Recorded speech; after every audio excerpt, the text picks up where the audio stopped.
Charity 20. I had a thought which I wanted to share.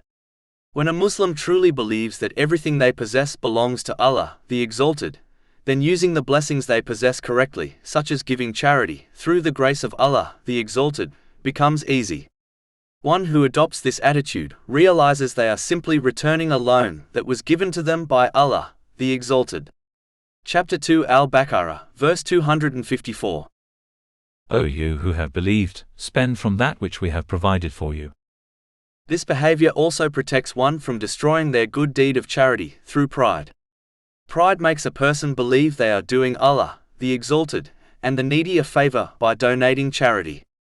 But the same way one returns a bank loan without pride, Muslims need to realize their charity is a way of repaying the loan given by Allah, the Exalted.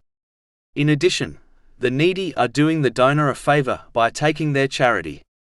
The needy are a means for them to obtain reward from Allah, the Exalted, and without them this would be impossible. If one believes that their wealth was accumulated through their intelligence and strength, they must understand that these things were also given by Allah, the Exalted. Therefore, this loan in the form of blessings such as wealth must be returned to Allah, the Exalted. Otherwise they may face a penalty that will begin in this world and continue into the hereafter. When one donates charity, their transaction is not with a needy person, in fact it is with Allah, the Exalted.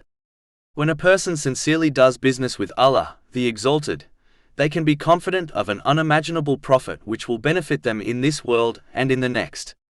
This has been indicated in the main verses under discussion. Chapter 2 Al-Baqarah, verse 245. Who is it that would loan Allah a goodly loan, so he may multiply it for him many times over?